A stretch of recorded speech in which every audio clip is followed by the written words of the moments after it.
name's Joe, and today I want to show you my collection of Hot Wheels DC Comics character cars. Now, I have a really big collection of die-cast Batmobiles and other Bat-related vehicles in all different sizes and scales. The only real parameters I set for myself when I started this collection is that everything has to be Batman-related and at least partially made of die-cast metal.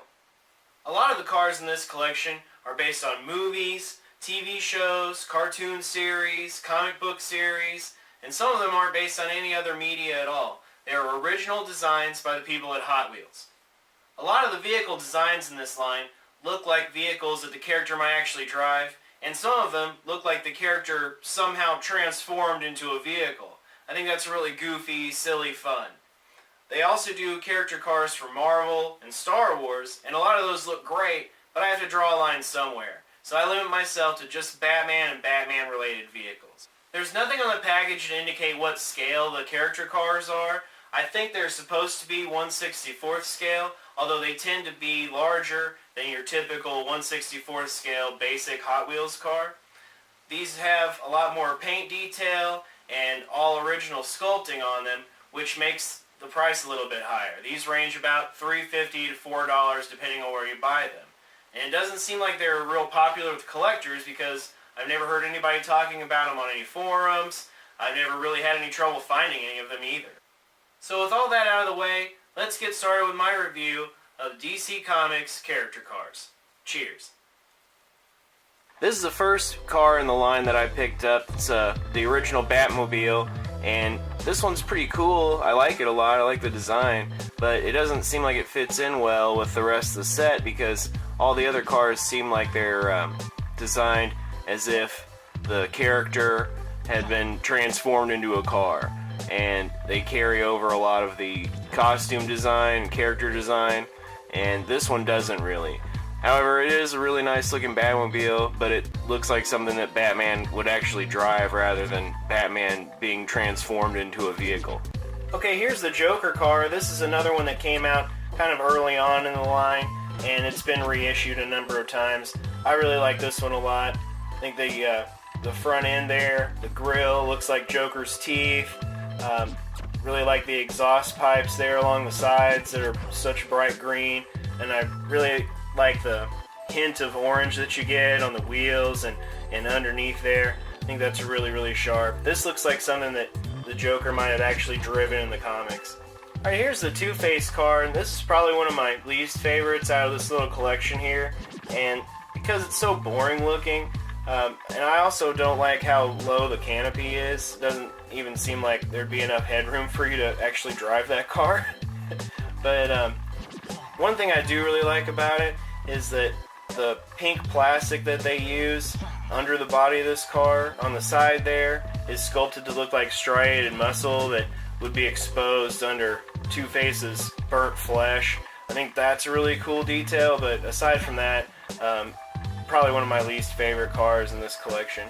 Next up is the Bane car, and I really like the part of this is really shiny, and it's got a good contrast between that and the matte finish black parts of the body. I think it's a really, really cool looking composition there. Obviously it has the windshields that look like the eyes in Bane's mask, and those tubes that come out the back and run along the sides there are made of transparent green tinted plastic that evokes the hoses that Bane uses to shoot himself up with a venom. I think it's really, really great. This is one of my favorites. And this one came out kind of early on in the line, and surprisingly hasn't been reissued. Okay, here's the Catwoman car. This came out pretty early on in the line, around the same time as the Two-Face car. I like this one a lot better though. Really like the color purple that they used for this. This actually looks like something that Catwoman might have driven in the 60s or 70s in the comic books. The paint detail on it is not fantastic. There's a few spots, the little dab of orange on the side, and where the whiskers are painted on top of the hood there. Could be a little bit nicer, but pretty happy with this car. I think it has been reissued with a more red tinted windshield, but I'm not 100% sure on that. Right, here's the Robin car, and I actually like this one better than any real Robin car that he's driven in the comic books. Those are usually all red and they're pretty bland looking, whereas this one incorporates all the different colors from his costume and some design elements. On the top of the engine there, it has some yellow bands painted on to imitate the ties on the front of Robin's tunic, and I think that's really cool. This car has been issued twice on 2 different card backs, one with a Tim Drake Robin and more recently with a Damian Wayne Robin, but it's the same car, whichever card back you get. This is the Mr. Freeze character car. Again, it uses that clear plastic. This time it's tinted blue for parts of the body. Over the cockpit has this dome canopy that puts you in mind of the helmet that Mr. Freeze uses in his costume, and it also has that ice cannon mounted to the side to shoot his freeze ray. And I like this car a lot. It looks exactly like something that Arnold Schwarzenegger would have driven in that Batman and Robin movie. Alright, here's the Killer Croc car, and I really like this one a lot. This one seems more like the character transformed into a vehicle somehow, rather than just a car that the character might drive. And I understand that's a real silly, goofy concept, but that's part of the reason why I collect these, is because they're silly and fun. There's really nice sculpted detail on the body there, along the side. You can see the teeth and some scales. I really like the colors that they use for this. It's really glossy and shiny, and I love how it has a little hint of red and the blue back there to kind of break up the monotony of the all-green car. This is one of the favorites in my collection. Alright, here's the Penguin car, and the Penguin is typically one of my least favorite Batman villains, but this is my favorite of all the Batman villain character cars, I think, because it incorporates so many design details from the character. I think this is the epitome of what these cars should be. It has a monocle on the head end, next to the grill there. I think that's really fun. It's got a machine gun, kind of reminds me of a weapon that Penguin might have hidden in his umbrella. On top of the canopy there's the top hat, and of course he's got that big ass umbrella, you know, jutting out of the back of the car. I think this is really fun. The paint on the car is a little sloppy there on the front, on the hood, but aside from that, I'm really happy with this, and if you're interested in picking one of these up, they're all over the place. They're kind of clogging the pegs. Here's the Batman Hot Rod, and this one's pretty fun. It's more in keeping with the rest of the DC Comics character cars than the first Batmobile was, I believe, because this incorporates a lot more of costume design instead of just looking like a car that Batman would actually drive. I really like the back, how it has that like spoiler that kind of looks like Batman's cape, kind of flying in the breeze, and obviously above the canopy there it has the bat ears. So I think that's really cool. The colors on this I think are really nice, but they don't remind me so much of regular Batman as they do the Azrael Batman. So the card back for this Hot Rod Batman car, Batmobile, has a picture of a more modern Bruce Wayne Batman on it, but just based purely on the color scheme of this particular car, it always reminds me of this Azrael Batman. And Azrael was a different character called John Paul Valley, who took over for Batman after Bane broke Bruce Wayne's back. And since it took place in the 90s, everything had to be more extreme, so he updated the costume, and that's why it's all wild and crazy and so different from a traditional Batman suit. But basically just the color scheme on this, the gold and the gray here, really put me in mind of Azrael. And for the sake of completeness, this is the Batcave Playset by Hot Wheels, and it comes with an exclusive Batman Hot Rod character car, and I bought this set for a friend of mine's son's birthday, and I'm not planning on picking this up. This was like 20 bucks. I'm not planning on picking this up just for this car, and this playset looks like it'd be fun for kids, but it wouldn't be a good way to display your cars, I don't think, so I'm not going to buy one of these for myself, and I'm definitely not going to buy one just for that car. It looks fine, but I like the paint detail on the single-carded version much better. Alright, here's the armored Batman car from Batman vs. Superman movie. This incorporates the armored costume design, and it also looks like something Batman might actually drive, so I think that's really cool. The paint job makes it look a little battle damaged. I think that's really neat, and it's a pretty badass looking car as far as I'm concerned. This one's pretty much clogging the pegs at stores around my area, so if you were interested in picking one of these up, you shouldn't have any trouble finding it at all. Alright, here's the Riddler DC Comics character car. This was an exclusive to a box set that came with the Batman Hot Rod, the Mr. Freeze car, Killer Croc, and the original Joker car that looks more like a dragster. And I bought this marked down to $10. I kind of kept an eye on it. Every time I went to Target, I would see if it had been marked down. And it finally got marked down to $10 at a Target store near me. And I bought it. I gave the other cars that I didn't need, the ones I already had basically, to a friend of mine's son. I paid $10 basically just for this one car, and then, I'm not shitting, like a week later I found this one individually carded at a Walmart. So that really pissed me off that I went to all that trouble. And anyways, this car is pretty fun though. I think that the hood ornament shaped like a question mark could have been done a little bit better, but I like the top of the canopy. Kind of looks like the derby that the Riddler wears a lot of times. And I like this car, but I wish I hadn't gone to so much trouble to get it. This vehicle has been released in both the DC Comics character cars line and the DC Superhero Girls line. And this is actually the Superhero Girls version of the Batgirl car. And the reason I like this one over the other is it has that orange spoiler on the back that kind of looks like Barbara Gordon's hair, because she's a redhead. And I just like this one a little bit better. The only difference between them is the paint scheme, like the colors. And I just happen to like this one better. I didn't feel the need to buy the comic style Batgirl car. And I like the bat symbol painted on the hood. I think is really cool.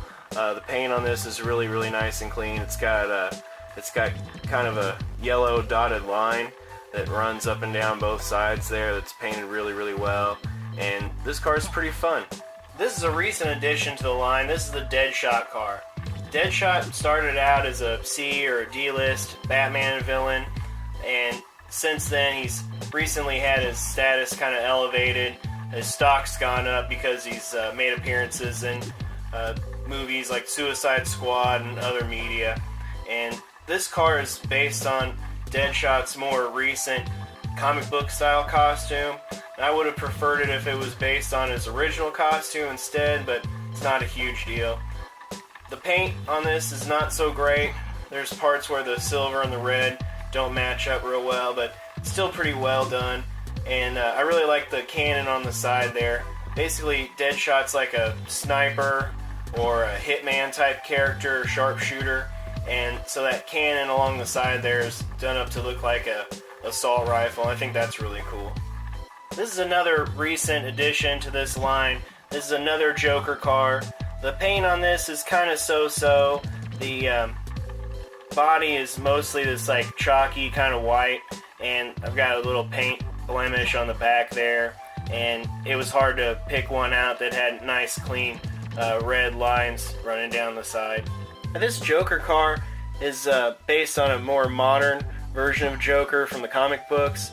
This is the version of Joker that was actually printed on the card back that this came on, and I call him Hipster Joker because the sides of his head are shaved and his hair on top is really long and slicked back like a lot of hipsters wear their hair nowadays. And I think this car does a good job of mimicking that, but I'm not real wild and crazy about this. Basically, when you're a collector and you're out running around, toy hunting and stuff, you have the impulse to just buy stuff, and then you get it home and you might have regrets, but it's not a big deal in this case because these cars are only about $3.50 or $4 at retail, so not a huge deal. But this is probably one of my least favorite of the character cars. These are the two most recent additions to my DC Comics character cars collection. These are both Harley Quinn. This is the DC Superhero Girls Harley Quinn car, and this is the DC Comics Harley Quinn car based on the more modern version of the character. And DC Superhero Girls is like a line of dolls and other toys that are aimed more at at Young Girls. I actually bought a couple of those dolls for my daughter to put on a shelf in her room. I found the DC Superhero Girls version of the Harley Quinn car about a month or so before I found the DC Comics version, and I did anticipate them repainting it and putting it in the comics line, but I went ahead and bought the Harley Quinn car anyway from the DC Superhero Girls line because I'm a big sucker for Harley Quinn, and they're only about $3 or $4 at retail, so I didn't think it would be a big deal to double up on them. They are basically the same car, just with different paint schemes, and the only reason I left them on the card back here was to give you a comparison. I don't really have any plans on collecting any of the other DC Superhero Girls cars that aren't related to Batman, at least, but I think it's cool to have them there to supplement your collection if you want. Okay, here's the DC Superhero Girls Harley Quinn car, and I really like the paint detail on the front there. The checkered pattern is meant to imitate her the front of her sweater, and I like the bright blue for the canopy there. I think that's pretty sharp. The paint detail on this is pretty nice. Nothing about the design of the car, like the sculpting or whatever of the body, really screams Harley Quinn to me though. Alright, here's the DC Comics version of the Harley Quinn car, and again, this is the exact same car as the one I just showed you, the DC Superhero Girls version, just with a different paint scheme. And I like the way that the paint scheme is designed on this, but it's not executed very well. There's a lot of paint flaws on this, unfortunately. But it's not the end of the world, and I'm still happy to have this in my collection. Alright, this is the Superman car. This was one of the first vehicles in the DC Comics character cars line, and I bought this because Batman is a member of the Justice League, and I bought this and other cars based on Justice League members, the core team anyways, and I like this a lot. It's got the cape draped over the back. I think that's pretty cool. The S logo on the hood is painted really cleanly, and I think these cars are pretty fun. I don't keep these with the rest of my Batman diecast vehicle collection. I keep them kind of separate with like movie and TV cars and kind of odds and ends diecast cars that I collect, but I really like these a lot too. Right, here's the Green Lantern car, and I think this is really cool. I really like the transparent green tinted plastic that's used for the body of this, and this makes a little bit more sense than a lot of the other ones because, you know, the Green Lantern could actually create something like this as a construct with his Green Lantern ring, so I think that's really neat. The Green Lantern logo on the top there is painted really cleanly, and this is a pretty fun car. Alright, here's the Flash car, and this is one of my least favorites out of my Justice League set, and it's because nothing about this car really screams Flash to me except for the colors that they chose. I mean, it looks like a fast car, but I think it would have been better if they incorporated some lightning bolt effects or details or something to the sculpt, maybe transparent plastic that shaped like lightning bolts or something on the sides. I think that would have been really cool. It's got a few little Flash logos painted on it, one on each side, and then one at the hood there, and it's okay, but basically I just bought this to round out what I feel is the core team of the Justice League. Alright, here's the Aquaman car. This one came out a little bit more recently than the other Justice League member character cars, and I really love this one a lot. It's so ridiculous looking, and you know, it looks a lot like a submarine, and it's painted up in the same colors that Aquaman wears, and incorporates a little bit of his costume design. The only way I think this could get better is if it had some scale detail sculpted in it or something, but I really like this one a lot. Alright, last but not least is the Wonder Woman car. I think the use of clear plastic here really invokes the invisible jet that Wonder Woman flies. The paint on here is all really nice and clean. Those stars are painted very well. It's very colorful. This is one of my favorites out of my Justice League collection, and they've done a few other Wonder Woman cars since this one came out, but I think this one's still the best. Here's a group shot of the DC Comics character cars based on the Justice League members.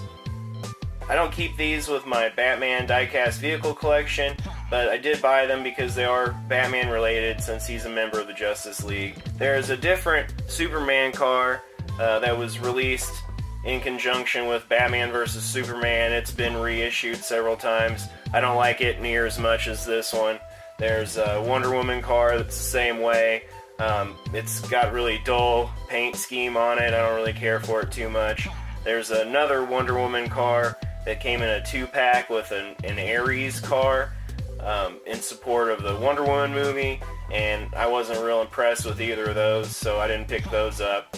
There's also another Aquaman car that's based on a more modern costume design for Aquaman, and it looks kind of cool, but I just haven't picked that one up yet, I guess. And there's also a Hawkman and a Green Arrow car, and nothing about either one of those cars really incorporates anything about the character design in the sculpt. You know, if it didn't have Hawkman on the card back or Green Arrow on the card back, you wouldn't know that those cars were based on those characters. So I'm not going to pick those up unless I can get them for dirt cheap. And for the sake of completeness, here's the DC Comics Cyborg character car. This is a really kick-ass looking truck. It's got a cannon on the side of it to kind of imitate Cyborg's transforming arms that turn into cannons and sonic weapons and different things. I'm not really planning on keeping this for my collection.